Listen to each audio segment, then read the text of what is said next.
In the small, quiet town of Fort Bragg, North Carolina, the MacDonald family was the epitome of the American dream. Jeffrey MacDonald, a well-respected Army doctor, was admired by his peers for his dedication to his work. His wife, Colette, a beautiful woman with a bright smile, seemed like the perfect counterpart to his success. They had 2 young daughters, Kimberly and Kristen, who brought joy and laughter to their home. The MacDonalds were the type of family everyone else looked up to, the model family, the perfect picture of happiness. But appearances, as they often do, were deceiving. As Jeffrey spent long hours at the hospital, saving lives and advancing in his career, Colette found herself increasingly isolated. The life of a military spouse was not always as glamorous as it appeared.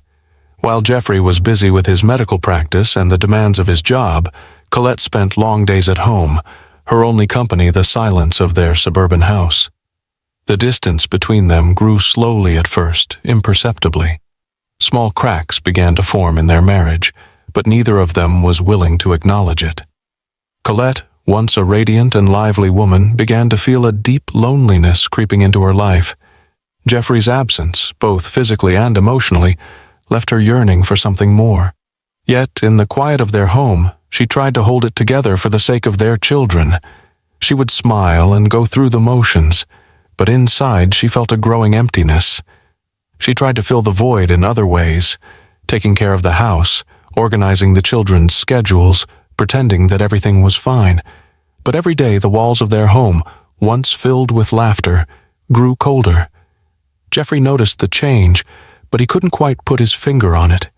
He would come home after long shifts at the hospital, tired but proud of his accomplishments, only to find a cold silence awaiting him. Colette would greet him with a smile, but there was something behind her eyes that told him she wasn't truly happy. He couldn't understand it. He thought he was doing everything right. He was providing for his family, excelling in his career. What more could she want? The whispers began. It started with a casual remark from a colleague at the hospital, a throwaway comment about Colette's increasing distance from Jeffrey. At first, he brushed it off, thinking it was just idle gossip, but over time the comments grew more frequent. "Have you heard?" someone would say. "Colette's been spending more time with Gregory lately." Jeffrey didn't want to believe it. After all, Colette had always been the perfect wife, the devoted mother. But as the rumors started to swirl, doubt began to creep into his mind. Still, he didn't act on it. He trusted his wife. He had to. After all, they had a family, a life together. But every time he saw Colette, a strange unease began to settle in his chest. He noticed how she avoided his gaze, how she seemed distracted when he spoke. She seemed a little too eager to run errands, a little too quick to make excuses when he asked about her day. One evening, after another long shift, Jeffrey returned home to find Colette in the living room, her eyes fixed on the television. The children were already in bed. He sat down beside her, trying to strike up a conversation, but she seemed distant, as if she were in another world entirely. He asked her about her day, about anything, but she answered with short, clipped responses. The distance between them felt unbearable. "Colette," he said gently, "what's going on? You seem so distant lately." She hesitated, then looked away as if trying to find the right words. "I'm just tired, Jeffrey," she said softly.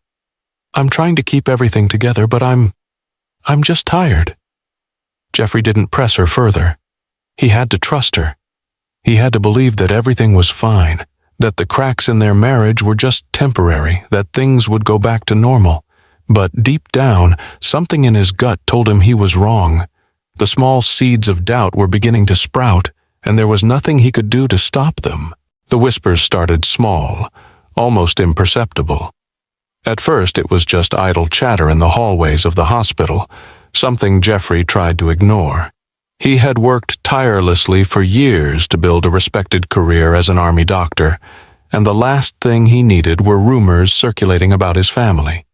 Still, each day as he passed by his colleagues, the looks, the knowing glances, the barely audible comments, it all began to eat at him. "Have you heard about Colette?"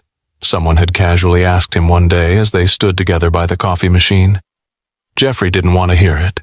He smiled, nodded and changed the subject, but the words hung in the air, unspoken. Colette had always been beautiful, well-liked by everyone. She was the picture of the perfect military wife, the kind of woman who would attend every event, host dinners for the officers, and smile through it all. But something had shifted, and Jeffrey wasn't blind. He noticed the way people were talking, as if they knew something he didn't. It didn't take long before he overheard more direct comments from a few doctors who had always been friendly with him. "She's been out a lot lately, hasn't she?" one of the nurses asked, shaking her head. Another co-worker, a fellow surgeon, had whispered, "I don't know, but I've seen her with him. Always the same guy." It was a quiet murmur, a slow drip of suspicion that Jeffrey couldn't push away. At first, he told himself it was just the nature of gossip. No one's life was perfect, and sometimes people just talked. But as the weeks went on, the whispers began to grow louder. His colleagues started to speculate openly about Colette's absences. There were rumors of secret meetings, late-night phone calls, and a growing distance between them. One evening, Jeffrey arrived home late after an exhausting shift at the hospital. He pushed open the front door, expecting the usual warm greeting from Colette, but the silence that greeted him felt wrong. The house was empty except for the distant hum of the television in the living room. Colette wasn't there. His heart sank as he walked through the quiet house, checking the bedrooms. No one. He found a note on the kitchen counter. "Gone out with friends, be back later." It wasn't unusual for her to spend time with friends, but the way it was phrased felt strange. The usual warmth in her handwriting wasn't there, just a cold, simple note. He shrugged it off at first, too tired to analyze it, but a part of him couldn't shake the feeling that something was wrong. He sat down in the living room trying to relax. The house felt like it was closing in on him.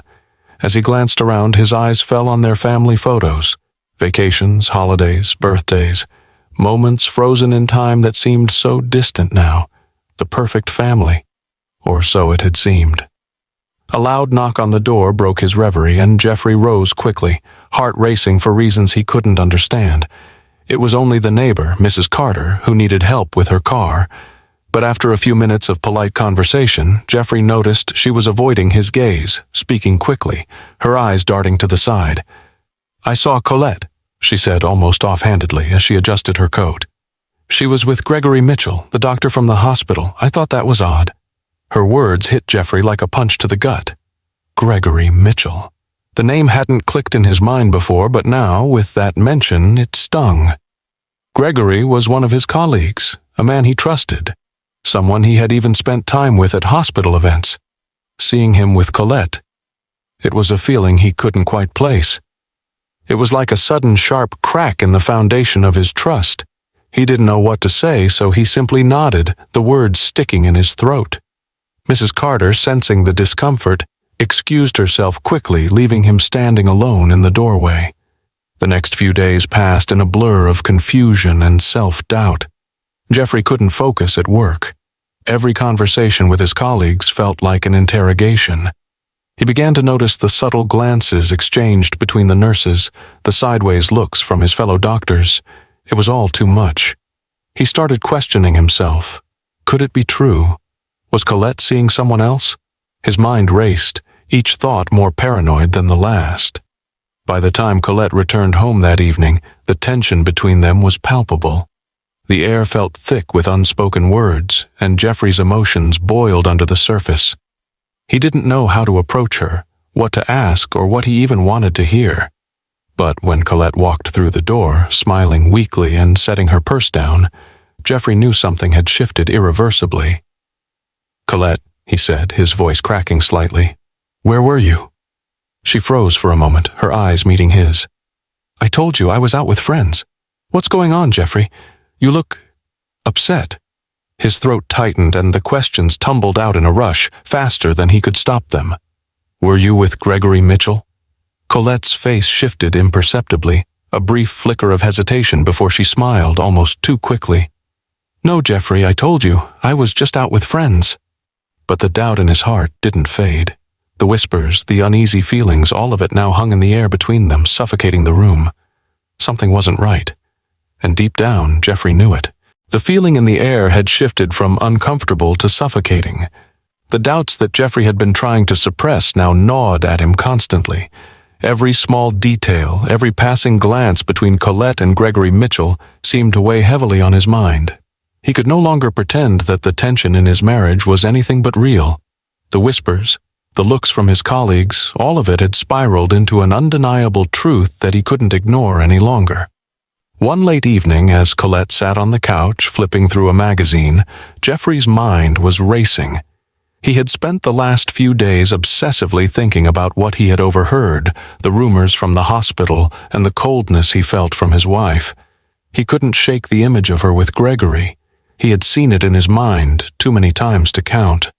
"Colette," he finally said, his voice quiet but sharp, "I know about you and Gregory."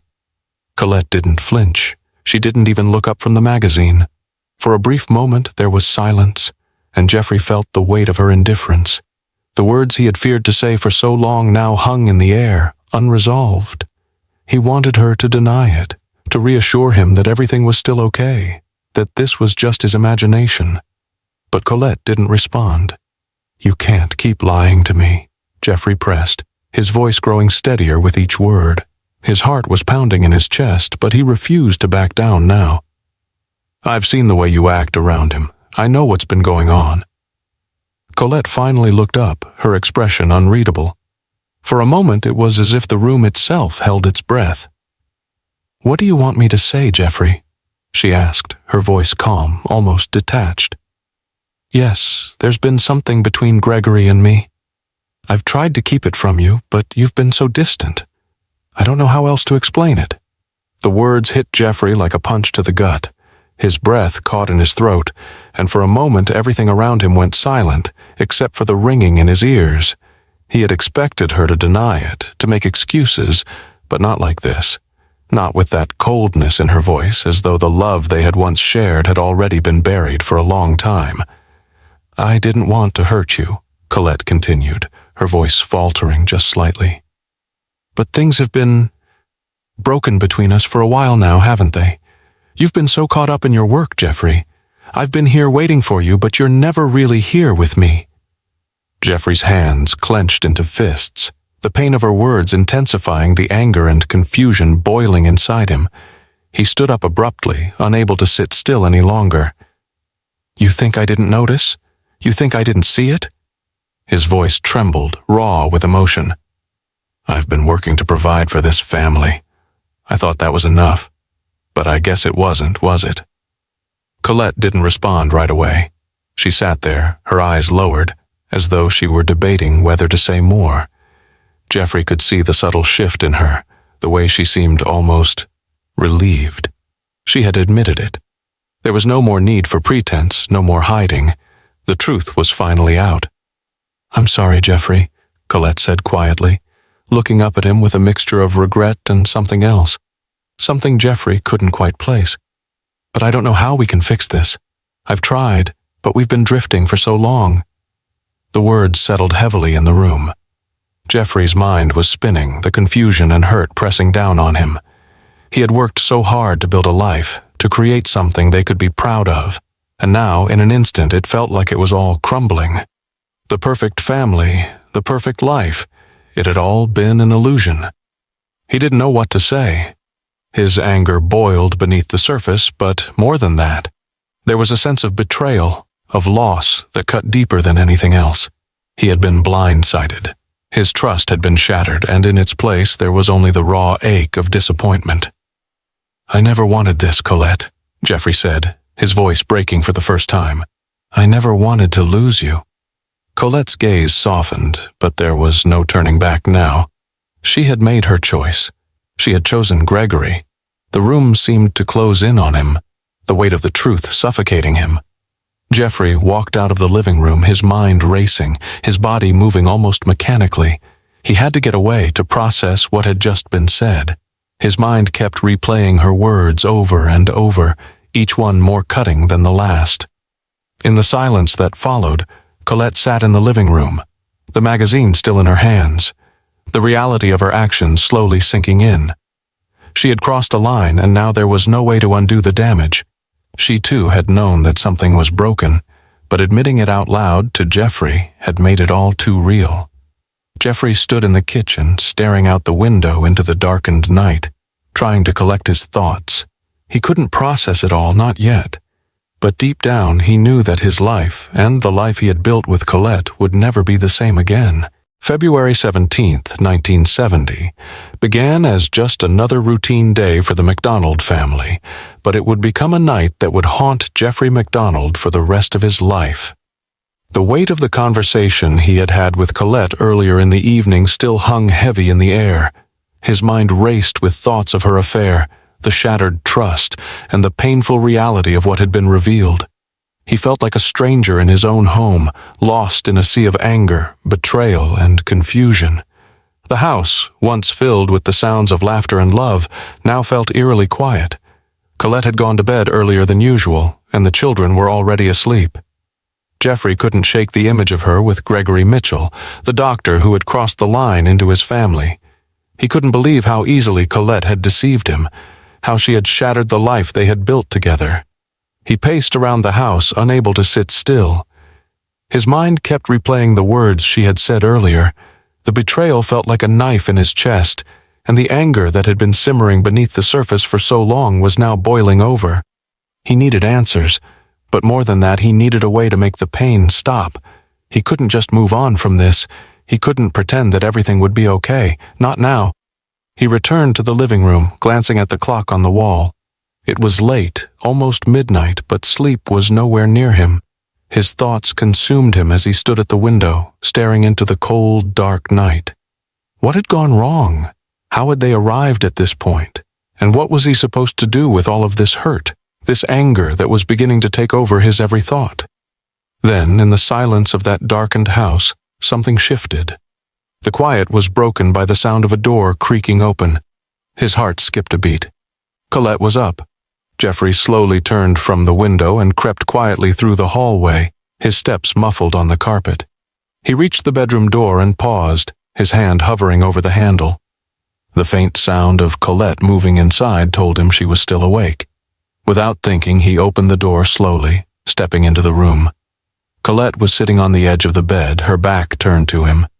She didn't hear him come in, and for a moment he just stood there, staring at the woman he once loved, the woman who had betrayed him.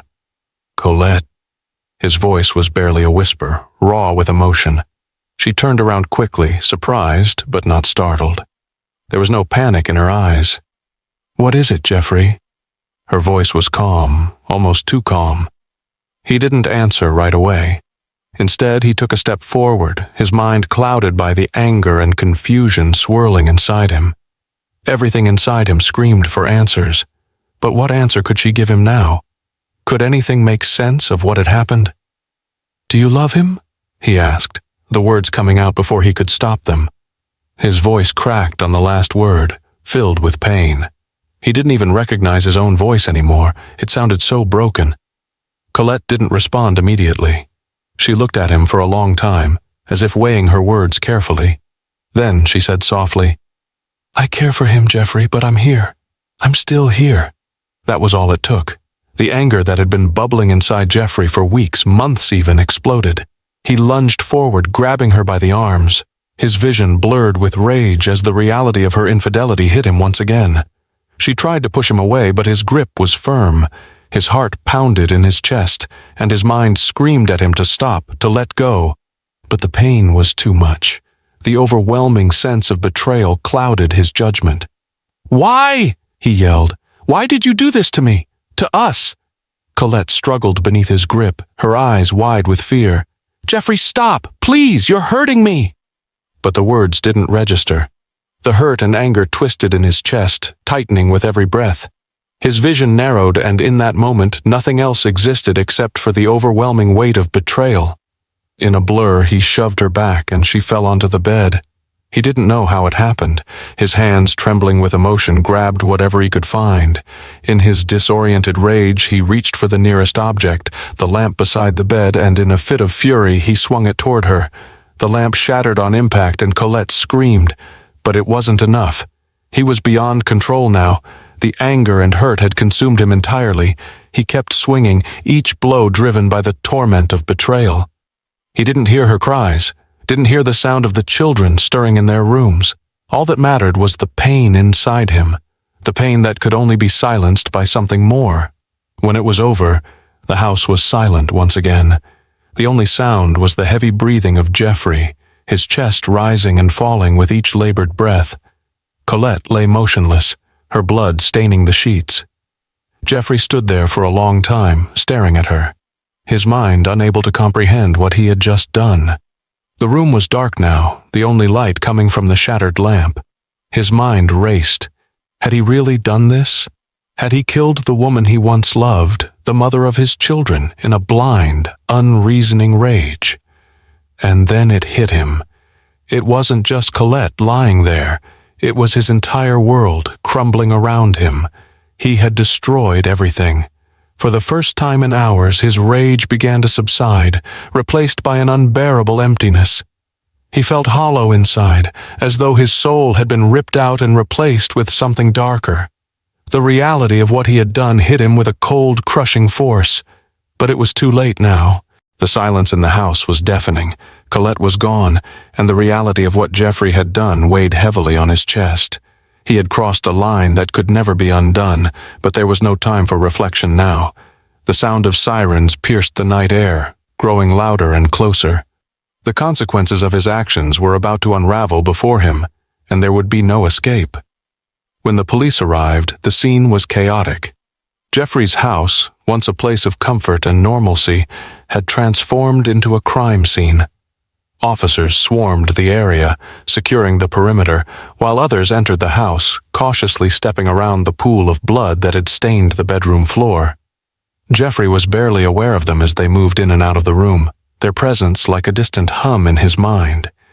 He sat there, still, numb, unable to look away from the lifeless body of Colette. His mind raced, but there was no clarity. The reality of what had happened felt like an out-of-body experience. This couldn't be real. He couldn't have done this. He just couldn't. But the evidence was undeniable. Blood soaked his hands, his clothes, and the very floor he sat on. There was no escaping the fact that Colette had been murdered, and Jeffrey had been the one to do it. The detectives arrived, and immediately their attention turned to him. They didn't need to ask questions. They had seen enough.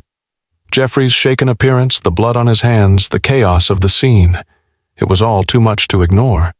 They began asking him questions, but Jeffrey could barely form coherent thoughts. He was too disoriented, too lost in the aftermath of his own actions. "Jeffrey MacDonald," one of the detectives said, his voice calm but firm. "Can you explain what happened here tonight?" Jeffrey opened his mouth, but the words didn't come. His throat tightened as if he were choking on his own guilt. How could he explain something that he could barely understand himself? How could he justify what had happened when it was so clear that there was no explanation? The questions kept coming. The detectives were relentless, but Jeffrey could only manage fragments of responses. He tried to say something about an intruder, a group of attackers, but the words felt hollow. His mind kept replaying the moments before the violence, his thoughts twisted by the chaos of the evening. "Intruders? You're saying there were others here with you?" one of the detectives asked, skeptical. Jeffrey nodded weakly. "Yes, I didn't mean to. I was just trying to protect us. I had to fight them off." The detective raised an eyebrow. "But there's no sign of forced entry, no broken windows, no signs of a struggle except for what's in this room. And your wounds, minor at best. What exactly happened here, Mr. MacDonald?" Jeffrey's heart pounded in his chest. He was cornered. The detective's questions were like daggers, each one driving deeper into his already broken mind. The lies that had once come so easily to him now felt like a weight he couldn't bear. The more he tried to explain himself, the more impossible it all seemed. The pieces didn't fit. The more they pressed, the more Jeffrey's emotions began to slip free. His anger, his confusion, his sorrow, all of it spilled out in jagged, incoherent bursts. He swore he was telling the truth, that he had fought to protect his family, but in his heart he knew he was losing his grip on the story. His mind scrambled for something to hold on to, but nothing made sense anymore. Outside, the night grew colder, and the first signs of dawn began to creep over the horizon. The officers continued their work, collecting evidence, documenting the scene, and securing the house. Meanwhile, Jeffrey sat in the living room, hands trembling, his face pale. He couldn't shake the feeling that the truth was slipping away from him, no matter how hard he tried to hold on to it. Soon, the investigation would dig deeper into the events leading up to that night, and with every passing moment, the truth would become clearer. It wouldn't be long before the detectives would uncover the hidden cracks in Jeffrey's story. The inconsistencies, the lies, and the motive that had been lurking beneath the surface for so long. The story he had tried to tell himself, the lie he had crafted to protect his own conscience, was starting to fall apart. The police worked methodically, but there was a sense of urgency now. They had their suspect, and every piece of evidence pointed toward him. The affair between Colette and Gregory Mitchell had been discovered, and the motive for murder seemed clear. Jeffrey's jealousy, his anger, and his perceived betrayal had led him to a point of no return, and yet, despite all the evidence, there was one question that remained unanswered. What was the truth? Was Jeffrey guilty, or was he a man pushed to the brink by the pain of a shattered life? Only time would reveal the answers, but one thing was certain. The investigation was far from over. The investigation into Colette's murder was progressing faster than Jeffrey could have imagined. As the police began to piece together the events of the night, a troubling pattern began to emerge, one that suggested the story Jeffrey had been telling was full of holes. He had claimed that intruders had entered the house, but the evidence was pointing in an entirely different direction. It was clear now that Colette's affair with Gregory Mitchell was not a small, passing matter. The discovery of photographs, letters, and secret phone records between Colette and Gregory raised more questions than answers. The affair had been ongoing for months, and it was becoming evident that it had deeply affected both Colette and Jeffrey. But it wasn't just the affair that the investigators were uncovering. They were beginning to piece together the emotional landscape of Jeffrey's life, the jealousy, the anger, and the deep sense of betrayal that had consumed him long before the tragic events of that night. Detectives had always suspected there was more to the story than Jeffrey had admitted, and now the evidence was confirming their worst fears. While Jeffrey had tried to paint a picture of an innocent man defending his family, the truth was far murkier. There were inconsistencies in his account of the events that night, details that simply didn't add up. One of the most damning pieces of evidence came in the form of the blood-stained clothing found in the bedroom. It was Jeffrey's shirt. His hands were covered in blood, but the forensic team had uncovered something even more shocking. His fingerprints were found on the weapon used to kill Colette. This was no random act of violence. It was a calculated and brutal act of rage. As the investigation continued, the detectives dug deeper into Jeffrey's relationship with Colette. They interviewed neighbors, friends, and colleagues. It became apparent that Jeffrey had been in denial about the state of his marriage for a long time. He had convinced himself that everything was fine, even when the cracks were beginning to show. His obsession with his work had created a distance between him and Colette that had only grown wider over time. But it wasn't just the affair that had driven Jeffrey to the breaking point. The detectives uncovered a secret that Jeffrey had kept hidden for years. Colette had been planning to leave him. In fact, she had already made plans to start a new life with Gregory. There were discussions of divorce, of moving away, and of starting fresh, away from the suffocating reality of their marriage. This revelation hit Jeffrey hard. For years, he had thought he was in control, that he was the one calling the shots in his life. But now, as the truth about Colette's intentions came to light, he realized how little he truly knew. The emotional toll this revelation took on Jeffrey was evident. The detectives observed a man unraveling before their eyes. His emotions were raw, his responses often erratic, and the more they dug into his life, the more they uncovered. He wasn't the calm, collected doctor he had once been. His behavior was now erratic and unpredictable, driven by a mixture of rage, guilt, and shame. In the days that followed, Jeffrey's story began to fall apart. His initial claims of defending his family from unknown assailants were now being questioned at every turn. Forensic evidence showed no sign of forced entry into the home, and the injuries Jeffrey had sustained were far too minor to support his claims of a violent struggle with multiple attackers. The more the detectives probed, the more holes they found in his story. As the pressure mounted, Jeffrey was forced to confront the ugly truth of what he had done. The affair, the lies, the resentment, all of it had led him to this moment, this breaking point where his emotions finally consumed him. The anger that had been building for so long had finally boiled over, and in a moment of uncontrollable rage, he had taken the life of the woman he once loved.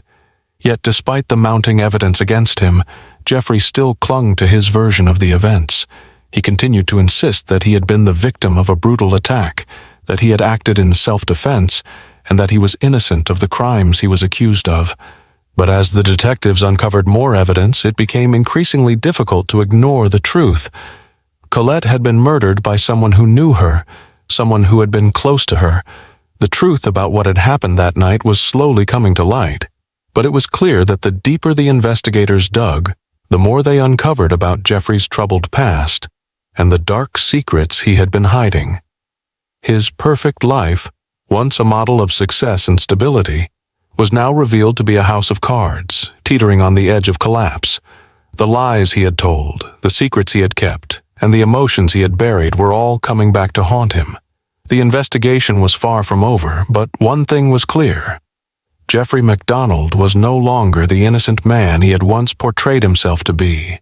His life, his career, and his family were all slipping through his fingers, unraveling in the wake of the dark truth that had finally come to light. The pressure was mounting, and with each passing hour, Jeffrey's grip on reality grew weaker. The investigation had dug deeper into his past, unraveling the lies, the secrecy, and the disturbing truths that had long been hidden beneath the surface. The weight of the evidence, the blood on his hands, the blood-stained shirt, the fingerprints on the weapon, was too overwhelming for him to deny. There was no escape now.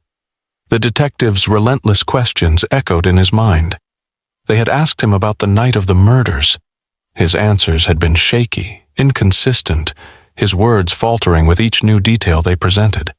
He had painted a picture of a brutal attack, of fighting off intruders, of defending his family. But the more they dug, the more holes they found in his story. The lack of forced entry, the minor injuries he had sustained, the uncharacteristic detachment in his behavior. Everything seemed to suggest one thing. He was lying. "Jeffrey," one of the detectives had said earlier, his voice calm but direct, "you're not telling us the whole story. We know that. We know there's more. The truth is out there, and it's only a matter of time before it all comes to light." Jeffrey had tried to hold it together, but with every passing minute the walls seemed to close in on him. He was trapped. He could feel the truth slipping through his fingers like sand.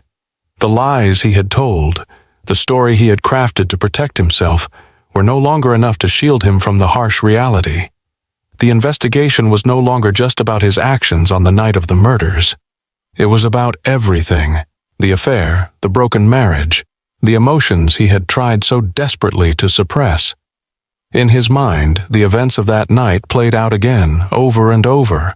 The rage, the confusion, the betrayal, all of it had built to that boiling point. He had told himself it was self-defense, that he had been trying to protect his family from some unknown threat. But now, as the pieces of the puzzle came together, it was clear that the real danger had come from within. It wasn't an intruder who had shattered his family. It was him. It was Jeffrey. The emotional turmoil was too much to bear. His mind couldn't reconcile the man he thought he was with the man who had committed this horrific act. He had been a husband, a father, a respected doctor, and now he was a murderer. The thought reverberated in his mind, sending a shudder through his body. He had crossed a line that could never be undone, and the consequences were far-reaching, not just for him, but for everyone who had ever believed in him. The guilt gnawed at him, relentless and suffocating. Every time he closed his eyes, he saw Colette's face, the woman he had once loved, the mother of his children, lying lifeless on the bedroom floor. Her eyes, wide with fear, haunted him. His actions had robbed her of everything. He had robbed his daughters of their mother, and no matter how many times he told himself it was an accident, no matter how many times he tried to explain it away, the truth remained undeniable. But it wasn't just the guilt that was breaking him. It was the realization that his perfect life, the life he had built with Colette, was nothing more than an illusion. The cracks in their marriage had been there for years. The affair, the lies, the emotional distance. It had all been a ticking time bomb. And when the truth finally came out, when the facade fell, there was nothing left. Jeffrey couldn't stop shaking. He felt as though his body was betraying him, his hands trembling with fear and shame. His mind raced, searching for a way to escape, to undo the damage he had caused, but deep down he knew it was too late. There was no running from the truth. There was no hiding from the consequences of his actions. In the midst of his internal chaos, the sound of footsteps outside the door snapped him back to the present. The detectives were coming. The moment of reckoning had arrived. He stood up, his legs unsteady, and made his way to the door. The last thing he wanted was to face them, to have to answer for what he had done, but he knew he had no choice. The truth was out there, and it would find him whether he was ready for it or not. When the door opened, he met the eyes of the detectives. They didn't say anything at first, there was no need. They knew what he had done, and now it was time for him to face the consequences. "Jeffrey," one of them said softly, "we need to talk." And with that, the last of Jeffrey's illusions crumbled. There was no more pretending, no more lying. The truth was finally inescapable. The courtroom was filled with anticipation, the air thick with tension. Jeffrey MacDonald sat at the defense table, his eyes fixed forward, but his mind was elsewhere. He had once been the man people respected, the army doctor they admired for his dedication. But now, he was just another defendant, a man facing a future he could no longer control. His life, once filled with promise, was now unraveling in the harsh light of the courtroom. The trial had officially begun, and every detail of that fateful night would be examined. The prosecution's case was clear. Jeffrey MacDonald had killed his wife and 2 children in a fit of jealous rage. The affair between Colette and Gregory Mitchell had been uncovered, and the evidence suggested that the betrayal had driven him to murder. But the defense was prepared to fight back, arguing that Jeffrey had acted out of self-defense, that an intruder had killed his family, and he had simply been a victim of circumstance. Jeffrey could feel the weight of the stares on him, the eyes of the public, his family, the media. They all seemed to have already made up their minds about him. He had been accused of a crime so horrific that it seemed unimaginable. The entire courtroom buzzed with whispers, speculation, and curiosity about the man sitting at the defense table. What kind of man could commit such a brutal act? What was it that had driven him to murder his family? Was it jealousy, rage, or something else entirely? The prosecution began by presenting the evidence. Photographs of the crime scene were displayed on large boards in front of the jury. The blood-soaked room, the bodies of Colette and the 2 girls, Kimberly and Kristen, lying lifeless. It was all there for everyone to see. Each photograph seemed to drive the point home. Jeffrey had been responsible for their deaths. The brutality of the scene left little room for doubt in the minds of the prosecution. The defense, however, had a different approach. "Ladies and gentlemen of the jury," the defense attorney began, his voice steady, "this is not the whole story. What you see here is not the full picture. Jeffrey MacDonald is not a murderer. He is a man who was pushed to the edge by circumstances beyond his control. Yes, there was an affair. Yes, there was anger. But he did not kill his family in cold blood. He was defending them, defending himself from an intruder. Someone came into his home, and in the chaos, he acted in self-defense." The defense team was trying to paint Jeffrey as the victim, a man who had lost control in the face of a terrible betrayal. They presented Jeffrey's injuries as proof of his struggle, his claim that he had fought off the intruders. The defense tried to convince the jury that Jeffrey had been a man under extreme emotional stress, not a calculated murderer. But the prosecution wasn't buying it. They relentlessly tore apart the defense's claims, pointing out the inconsistencies in Jeffrey's story. They reminded the jury that there was no sign of forced entry into the house, no evidence of the intruders that Jeffrey had claimed had attacked him and his family. The wounds on Jeffrey were minor, nothing to suggest a violent struggle with multiple attackers. The tension in the room grew as the jury listened to both sides, weighing the evidence, the arguments. Every word seemed to matter. Every piece of evidence felt like it could make or break the case. Jeffrey's defense team tried to hold their ground, but with each passing moment, the prosecution seemed to gain more and more ground. As the trial continued, it became clear that Jeffrey was struggling. His earlier confidence, the calmness he had displayed during his initial interrogations, had long since evaporated. Now, sitting in that courtroom, facing the reality of what had happened, Jeffrey could hardly contain his emotions. His thoughts were a whirlwind of guilt, anger, and fear. He had been caught in a web of lies, and no matter how hard he tried to maintain his innocence, the evidence was pushing him further into a corner. In the days following the opening statements, the trial progressed with shocking revelations. The affair between Colette and Gregory Mitchell was not a minor issue. It had been an ongoing relationship that had deeply affected Jeffrey. The letters, the phone calls, the photographs, they painted a picture of a marriage on the brink of collapse. The prosecution argued that this betrayal had been the catalyst for Jeffrey's violent outburst, turning a man who had once been a devoted husband and father into a killer. As the trial wore on, Jeffrey's defense seemed to be losing steam. The more the prosecution dug into the details of his life, the more they uncovered about the cracks in his marriage, the lies, and the hidden resentments.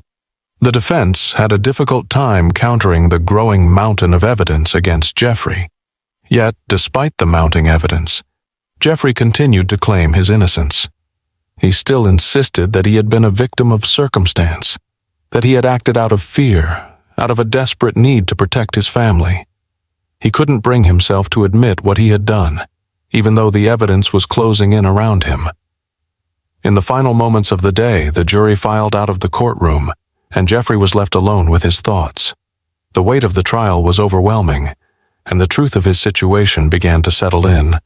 The case was far from over, but one thing was certain: his life would never be the same again. The courtroom was silent, the air thick with anticipation. The jury had deliberated for hours, the weight of the case heavy on their shoulders. Outside the building, the press had gathered, eager to report on the outcome of the trial that had captivated the nation. Inside, Jeffrey MacDonald sat, his heart racing as the final moments of his trial unfolded. His life hung in the balance. The judge entered the courtroom, and the room grew tense. The silence was broken only by the sound of the gavel striking. The jury was called to deliver their verdict. "Ladies and gentlemen of the jury," the judge began, "have you reached a verdict?" The foreman stood, his face serious as he looked around the room. "We have, Your Honor." Jeffrey held his breath. His eyes flickered toward his defense attorney, who gave him a quick, almost imperceptible nod. The moment had come. The truth, whatever it might be, was about to be revealed. "We, the jury, find the defendant, Jeffrey MacDonald, guilty of the murders of his wife, Colette, and their 2 children, Kimberly and Kristen." The words struck Jeffrey like a thunderclap. The room seemed to spin around him as the gravity of the verdict settled in. Guilty. His body went numb as the reality of the situation crashed over him. There was no escaping it now. He had been convicted. His entire life, the world he had known, had been shattered in an instant. The man who had once been revered in his community, the dedicated doctor and father, was now a convicted murderer. His defense attorney sat silently, his face betraying no emotion. The prosecution, however, was less reserved. The lead prosecutor looked at Jeffrey, a look of quiet satisfaction in his eyes. He had won.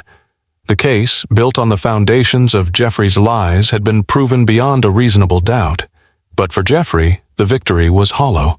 The truth, as much as he tried to deny it, had finally emerged. The affair, the jealousy, the rage, it had all led to this moment. The brutal murder of his family, the betrayal was complete, and now there was no turning back. The judge instructed the bailiffs to take Jeffrey into custody. As he stood, his legs weak, he felt as though his entire world had collapsed. The reality of what had just happened was almost too much to bear. He had not only lost his family, but now he had lost his freedom as well. His life was no longer his own. The courtroom was filled with the murmurs of the spectators, some in disbelief, others in quiet satisfaction. Outside, the media frenzy began. Reporters clamored to get the first soundbite, the first statement from Jeffrey or his defense team. But Jeffrey remained silent, too numb to speak, his mind racing with the events that had led to this moment. In the weeks that followed, the aftermath of the trial reverberated throughout the nation. Jeffrey's name was all over the news, his face splashed across headlines. The media had already painted their picture of him, the charming doctor turned cold-blooded killer. It didn't matter that he had claimed to be innocent. The public had already made up their minds. The trial was over, and with it, the final judgment was passed. Jeffrey was sentenced to life in prison, a fate that had seemed inevitable in the wake of his conviction. His supporters, however few they were, continued to insist that he was innocent, that the true killer had never been found. But for most, the case was closed. The man who had once been a figure of respect was now a convicted murderer. For Jeffrey, the days in prison were a blur. His life had been reduced to the four walls of a small cell, the bars of his confinement reminding him every second of what he had lost. His reputation, his career, his family, they were all gone, and there was no way to turn back time. In his moments of solitude, Jeffrey often found himself reflecting on the life he had once had, the family he had once cherished. He thought of Colette, of his daughters, and the warmth of the home they had shared. He thought of the moment he had snapped, the betrayal that had driven him to the breaking point. His anger, his fear, his jealousy, they had consumed him, and in doing so they had destroyed everything he had ever loved. But even in the depths of his despair, Jeffrey clung to one final hope, the hope that one day, somehow, someone would come to believe his version of the truth. He didn't know if that would ever happen, but as he sat in his cell, with nothing but time and the weight of his memories, it was all he had left. Years had passed since the trial, since the verdict that had sealed his fate. Jeffrey MacDonald sat in the quiet, dimly lit prison cell, his back pressed against the cold stone wall. Time had slowed to a crawl behind the bars that now separated him from the world.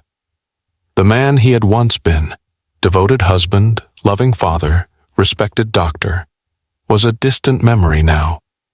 All that remained was the weight of his conviction and the nagging voice in his head, the voice that never stopped asking one question: how did it all come to this?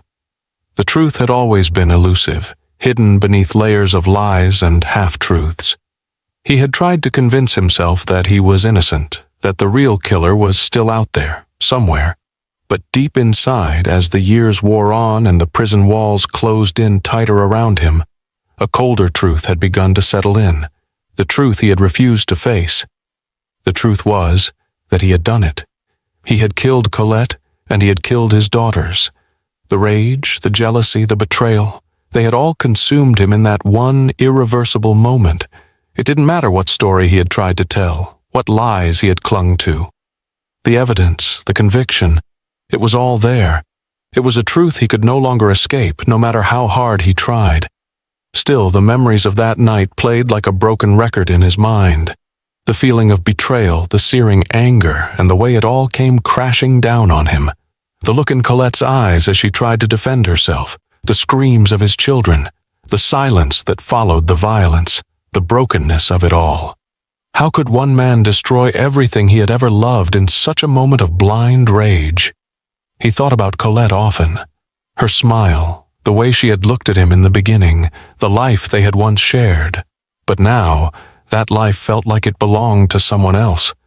A part of him still couldn't comprehend that it had all ended in such violence. How had they arrived at this point? How had a loving family turned into a bloody crime scene? The prison cell door creaked open, snapping him out of his reverie. A guard stepped inside, his boots heavy on the floor. Jeffrey's heart skipped a beat, not because he feared the guard, but because he had grown so accustomed to the quiet, to the isolation. It was always jarring when someone broke through it. "MacDonald," the guard said, his voice cold. "You've got a visitor." Jeffrey didn't have visitors. His family had long since abandoned him, his reputation destroyed beyond repair. He had no one left. Who could possibly be here to see him now? "Who is it?" Jeffrey asked, his voice rough from disuse. The guard didn't answer right away, and Jeffrey could sense a change in the atmosphere. There was something different about this visit, something that felt off. "Someone from the outside, someone you don't expect," the guard replied, his tone making Jeffrey uneasy. A strange sense of dread washed over him as he followed the guard down the narrow hallway. His footsteps echoed in the emptiness, and for a moment it felt as though the walls themselves were closing in. He tried to push the feeling away, but it lingered, gnawing at him. When they reached the visiting area, the guard motioned for him to sit. Jeffrey's eyes scanned the room, his pulse quickening.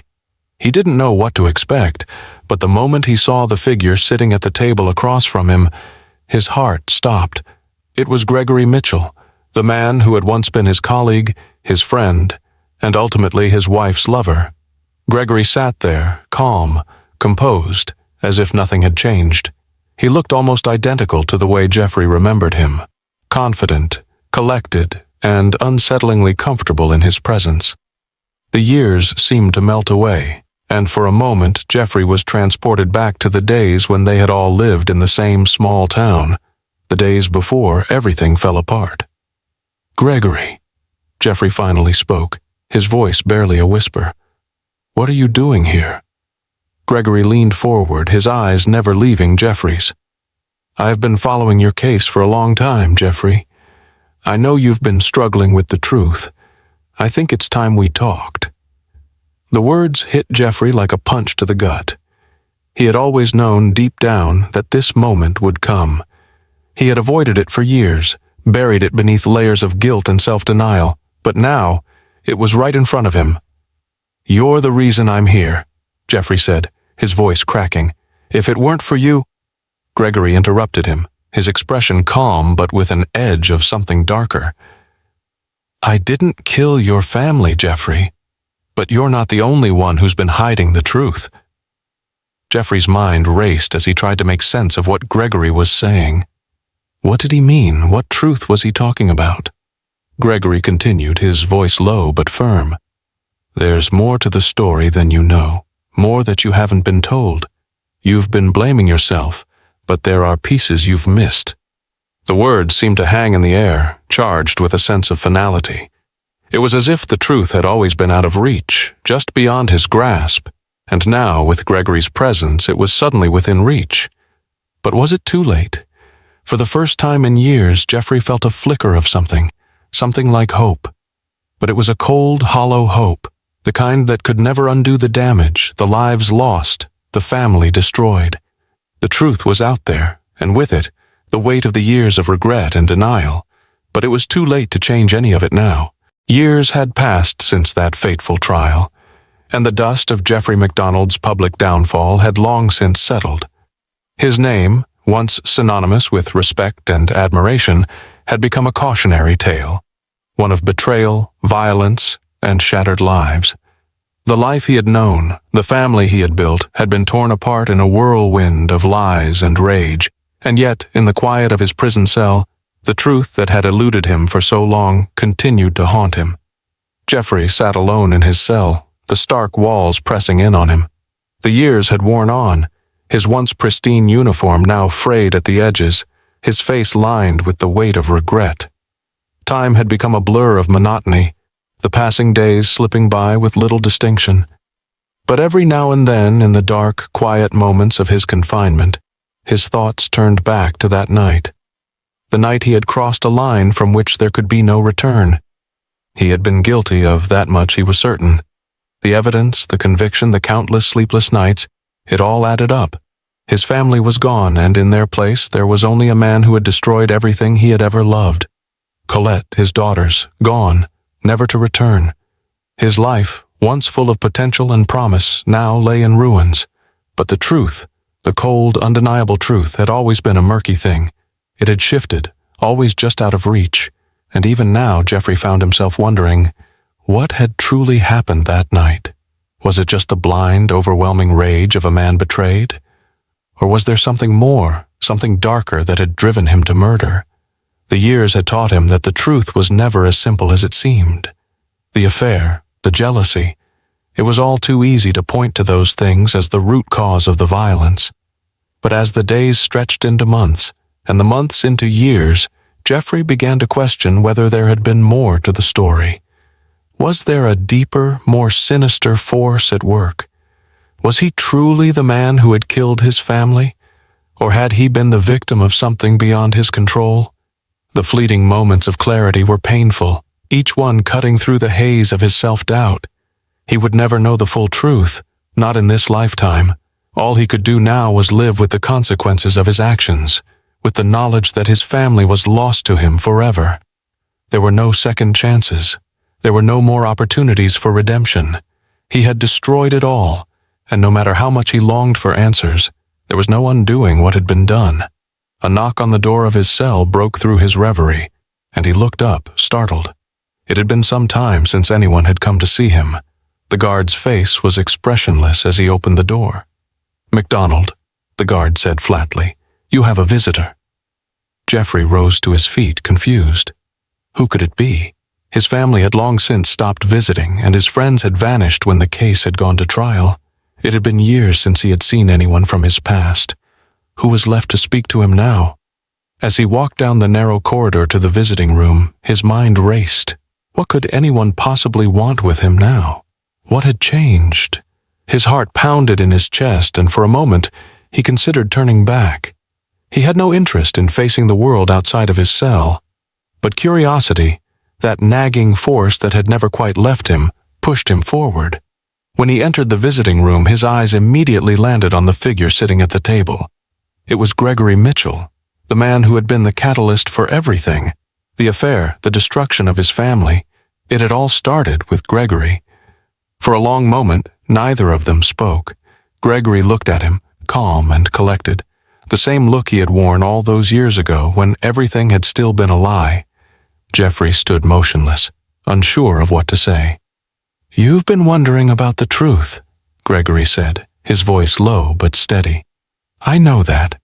You've been living in a prison of your own making, trying to figure out what really happened, but you've always been blind to the bigger picture." Jeffrey's chest tightened. What was he talking about? The guilt, the confusion, it was all still there, eating away at him. "I didn't kill Colette," Gregory continued, his eyes piercing. "And I didn't kill your daughters.